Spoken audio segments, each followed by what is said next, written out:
Hello my restaurant, তোমরা সবাই কেমন আছো? আশা করি সবাই খুবই ভালো আছো। আজ তোমাদের সাথে আলোচনা করব একটি ডায়লগটির নাম তোমরা স্ক্রিন দেখতে পাচ্ছ। প্রিপারেশন ফর দ্য এক্সামিনেশন, অর্থাৎ তোমাদের যে কোনো পরীক্ষা, সেটা অর্ধবার্ষিক হতে পারে, বার্ষিক হতে পারে, টেস্ট পরীক্ষা হতে পারে, বা বোর্ড পরীক্ষা হতে পারে, জেএসসি, এসএসসি, এইচএসসি, যে কোনো পরীক্ষা হতে পারে।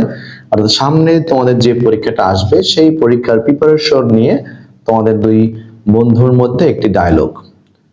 চলো আমরা ডায়লগটি পড়া শুরু করি। প্রথমে আমাদের মাইসেলফ বলতেছে, hello friend, how do you do? হ্যালো বন্ধু, তুমি কেমন আছো? এরপরে ফ্রেন্ড বলতেছে, fine, thank you. Why are you looking so sad? ভালো আছি, ধন্যবাদ তোমাকে, কিন্তু তোমাকে দেখতে এত বিষণ্ণ দেখাচ্ছে কেন? মাইসেল বলতেছে, actually I am worried about my ensuing exam. আসলে আমি আমার আসন্ন পরীক্ষা নিয়ে খুবই চিন্তিত আছি।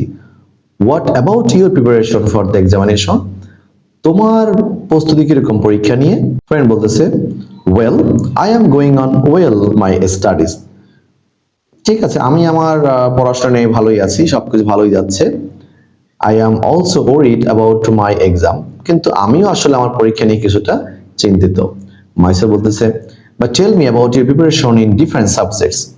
কিন্তু তোমার ভিন্ন ভিন্ন বিষয়ে তোমার প্রস্তুতি কিরকম, এটা একটু আমাকে বলো। ফ্রেন্ড বলতেছে, তুমি জানো, I am week in English, আমি ইংরেজিতে কিছুটা দুর্বল। দ্যাটস ওয়াই, যে কারণে, I am taking special care in English, আমি ইংরেজিতে আলাদা বিশেষ যত্ন নিচ্ছি। I am having a detailed revision in other subject, এবং অন্যান্য বিষয়ে আমি আসলে এখন রিভিশন দিচ্ছি। Are you taking help from any special books?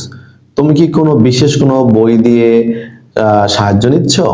Friend বলতেছে, ইয়েস, হ্যাঁ নিচ্ছি, but I study text book very carefully, কিন্তু আমি আসলে আমার পাঠ্য বইটা খুব ভালো করে পড়ি প্রথমে। এরপর বলতেছে মাইসেলফ, আই সি, আচ্ছা, I must start working with the text book, আমাকেও টেক্সট বই নিয়ে খুব ভালো করে কাজ করতে হবে। What do you think? তুমি কি বলো? ফ্রেন্ড বলতেছে, yes, I think it will be helpful not only for English but also for other subject. হ্যাঁ, আমি মনে করি এটা করলে শুধুমাত্র ইংরেজিতেই ভালো হবে না, তুমি যদি অন্যান্য সাবজেক্টও এরকম করো সেগুলো ভালো হবে। এরপরে মাইসেল বলতেছে, thanks for your supportive suggestion, তোমার এই সাজেশনের জন্য তোমাকে অনেক ধন্যবাদ। উইশ ইউ গুড লাক, তোমাকে শুভেচ্ছা রইল তোমার পরীক্ষার জন্য।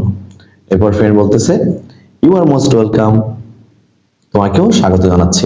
তো এই হচ্ছে, দেখো, খুবই একেবারে সাধারণ ভাষায়, সহজ ভাষায়, একেবারে তোমার নিজের ভাষায়, জাস্ট তুমি যদি কয়েকবার অর্থ সহ পড়ো, আর অর্থটা তো দেওয়াই আছে, তোমার এটা মুখস্থ থাকবে। আজকে এই পর্যন্ত, সবাই ভালো থাকবা, সুস্থ থাকবা। তবে অবশ্যই যাওয়ার আগে সাবস্ক্রাইব করতে ভুলবো না, এবং অবশ্যই তোমার যে কোনো মতামত কমেন্টে জানাও, তুমি কোন রাইটিংটা তুমি চাচ্ছ সেটা আমি অবশ্যই তোমাদেরকে দিয়ে দেবো। লাস্ট কিছু আমি কাজ করতে পারি নাই বিভিন্ন সমস্যার কারণে, এখন থেকে এই বই তোমরা আপডেট পাবে। সো অবশ্যই সাবস্ক্রাইব দিয়ে, ফলো দিয়ে, বেল বাটনে ক্লিক করে আমাদের পাশে থাকো। সবাই ভালো থাকো, সুস্থ থাকো, আল্লাহ হাফেজ।